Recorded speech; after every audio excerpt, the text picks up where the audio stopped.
A system crash had frozen TechCorp's operations for 3 hours. Red warning screens lit up across the control room, and frustration filled the air. 20 engineers, highly paid, well-trained, and exhausted, were stuck. Michael Harrison, the company's chief technology officer, was furious. "If you're so smart, fix it now," he barked, his voice echoing through the tense room. At that exact moment, Kesha Williams walked in. She was only 24, a food delivery worker dropping off the lunch order Michael had placed. With her backpack still over her shoulder, she glanced at the main screen. "That's a cache memory conflict," she said calmly, setting the food on the table. "You restarted the server without clearing the pending transaction buffer." The room went silent. Every engineer turned to stare. None of them had figured this out, yet this young delivery worker had spotted the issue in seconds. Michael smirked, his tone dripping with arrogance. "Very funny. I doubt you even finished high school. Why don't you stick to deliveries and let real experts handle this?" The engineers chuckled. David Park, the senior engineer, crossed his arms. "This isn't fixing a toaster. We're dealing with a financial system that moves millions." But Kesha didn't flinch. Her calm expression unsettled some of them. "Fine," she said softly. "But when you try my fix and the system is back up in 2 minutes, remember this moment." Michael laughed loudly. 2 minutes? We've been stuck for hours. You think a food courier is going to solve this? Kesha gave a faint smile. Serious, almost unsettling. Some in the room felt it. She knew something they didn't. And she was right.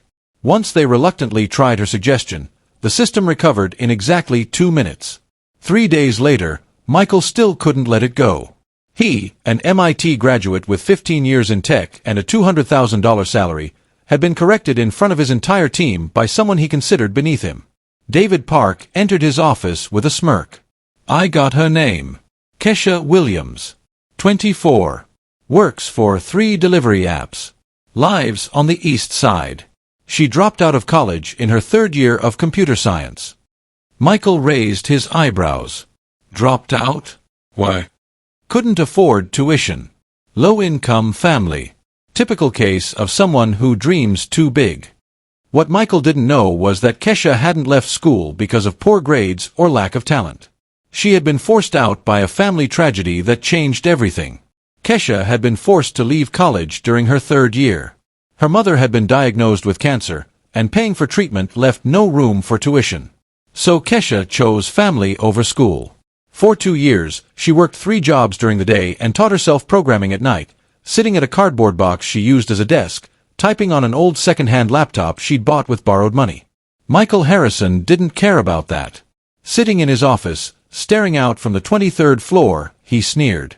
"People like her think they can just walk into our world and act like equals. They don't realize there's a hierarchy, a natural order." David Park chuckled in agreement. "Exactly. Probably memorized some code off the internet. Beginner's luck, nothing more." What neither of them knew was that Kesha had already built something powerful on her own, a delivery route optimization program better than anything TechCorp had. She had turned survival into innovation, teaching herself to write algorithms that cut time and boosted her earnings. The following Thursday, Michael decided to put her in her place. He called every delivery app in the city, using his influence as a top client. He claimed Kesha had been disrespectful to customers and demanded she be banned from serving Tech Corporation. Within 24 hours, her accounts were suspended on all 3 apps she relied on. No explanation. No chance to defend herself. That evening, Kesha sat in her small kitchen, staring at the stack of her mother's medical bills. Her hands shook as she read the suspension notices. But it wasn't fear, it was anger mixed with determination. Her mother, Helen, shuffled in, weak from chemotherapy. "What's wrong, honey?" "Nothing, Mom. Just a work problem. I'll take care of it." Kesha hugged her tightly, feeling how fragile she had become. Quietly, she whispered, "I'll fix everything." That night, Kesha opened her battered laptop and began to code. But this time, it wasn't small scripts or route planners. This was bigger. Each line of code carried years of frustration, humiliation, and rejection. Michael Harrison had lit a fire inside her that he could never put out. For a moment, she had felt the weight of injustice and thought about giving up. But instead, she gathered strength, like a storm waiting to break. Over the next 2 weeks, Kesha lived 2 lives. By day, she took whatever job she could, cleaning, waiting tables, anything to pay the bills. By night, she became someone else, a relentless programmer building a system that could change everything. Every rejection letter, every unpaid bill, every dismissive look became fuel. And every sleepless night turned into more code on her screen. At 3 a.m., her mother peeked into her room. "Honey, you've hardly slept," Helen said softly, watching her daughter's fingers fly across the keyboard. But Kesha didn't stop. She couldn't stop. "What project is that?" her mother asked softly. "Something that will change our lives, Mom." "Trust me," Kesha replied. While Kesha was quietly building her future, Michael Harrison was busy celebrating what he thought was a victory. During a team meeting at Tech Corp, he leaned against the conference table and smirked. "Remember that delivery girl who tried to correct us last week? Well, let's just say she won't be bothering us anymore. I used my contacts to blacklist her from every delivery app in the city." David Park laughed loudly. "Perfect. She needed to learn her place. People like us don't take insults from people like her." But Michael didn't realize someone else was listening. Jennifer Chun, a senior programmer on the team, had been recording the conversation on her phone. She had defended Kesha the day of the crash but was quickly shut down by her colleagues. Now, hearing Michael brag about ruining Kesha's life, she knew she couldn't stay silent. That night, Jennifer took a risk that could cost her career. She found Kesha on social media and sent a private message. "Hi Kesha. My name's Jennifer. I work at Tech Corporation. I was there the day you solved the system problem. I need to tell you what Michael did. Can we talk?" At first, Kesha hesitated. It could be a setup. But something in Jennifer's words felt sincere. They agreed to meet at a quiet coffee shop downtown. "He really did that?"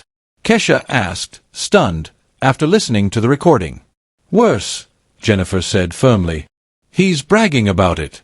Michael Harrison can't stand being corrected, especially not by a young black woman. It was pure ego. Jennifer slid a slip of paper across the table. "These are contacts for Tech Corp's biggest clients.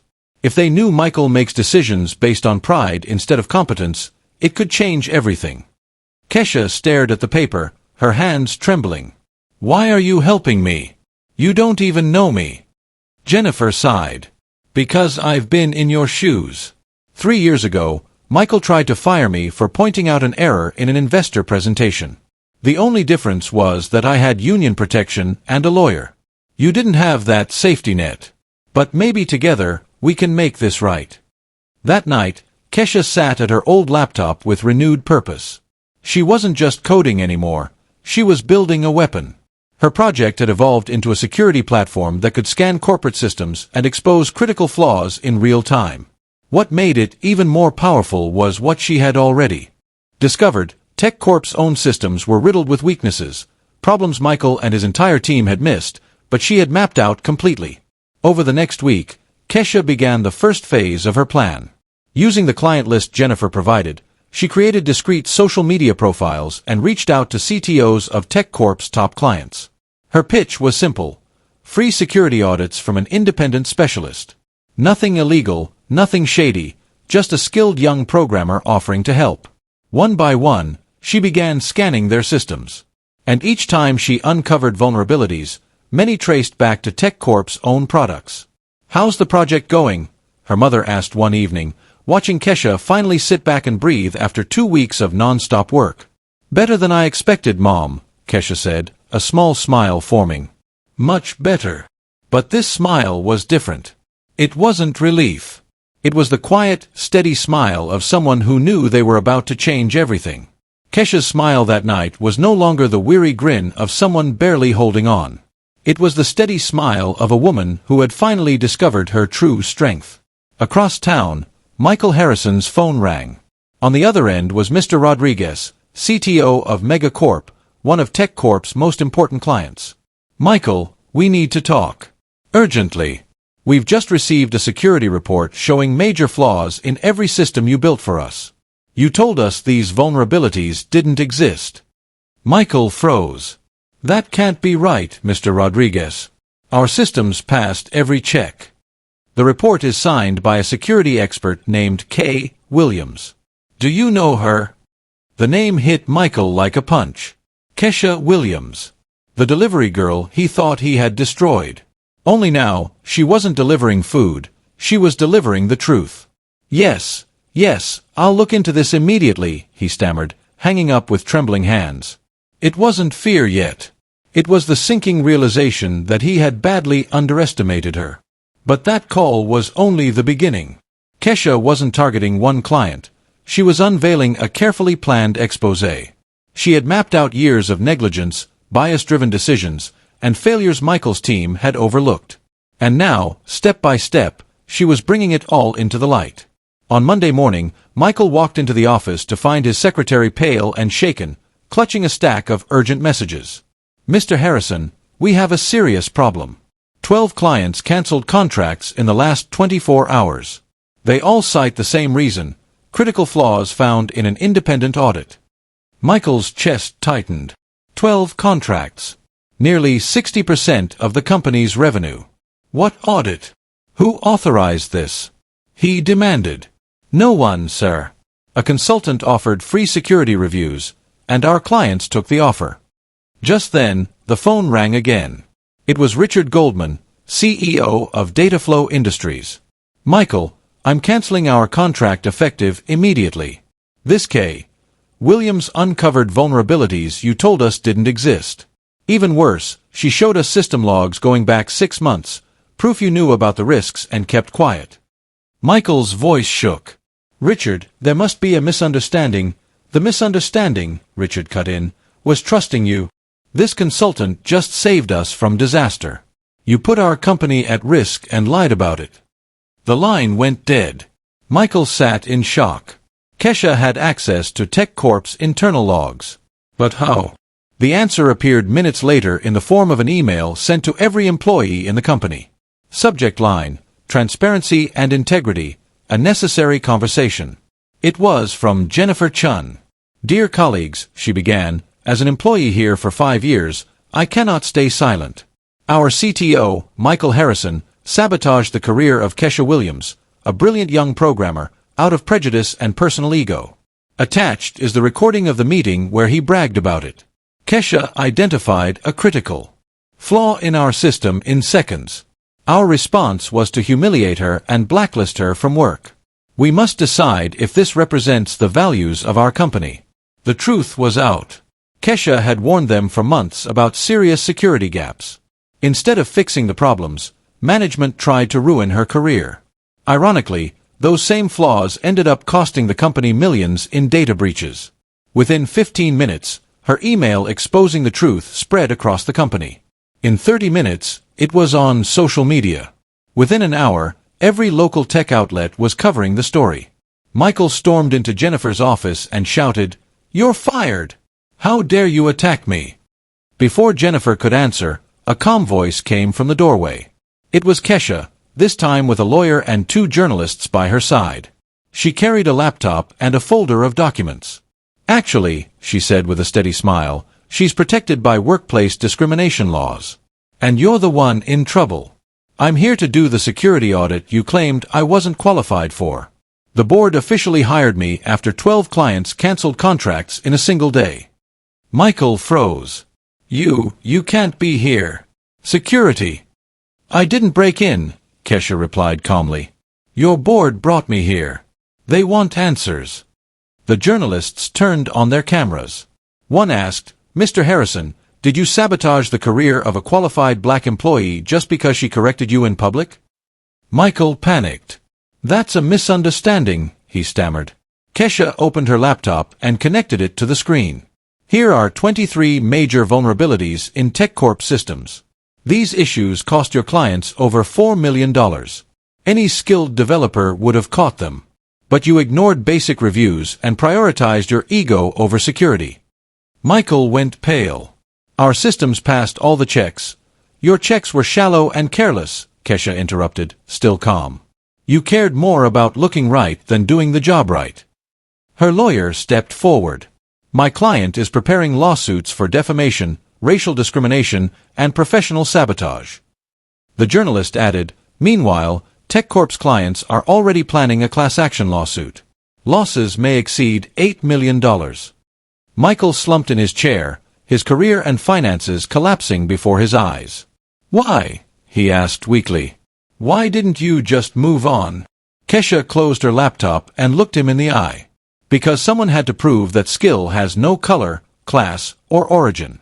And because people like you only learn when the consequences can't be ignored. She walked out with Jennifer, who had just resigned to join Kesha's new firm.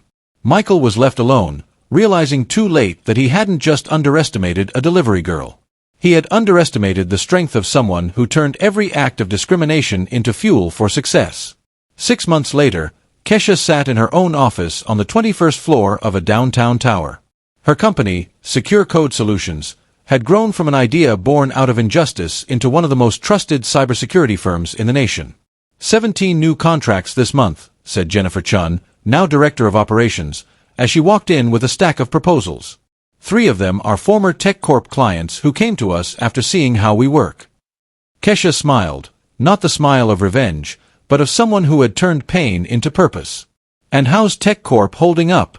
She asked, already knowing the answer. Michael was fired last week. The company has lost nearly 80% of its clients and is on the verge of bankruptcy, Jennifer replied. He's trying to sue former clients, but no one takes him seriously. I hear he's freelancing now, but nobody trusts him. Kesha nodded. That's the thing about reputation. It takes years to build and seconds to destroy. Michael Harrison had learned this the hard way. After being fired, he tried to rebuild his career.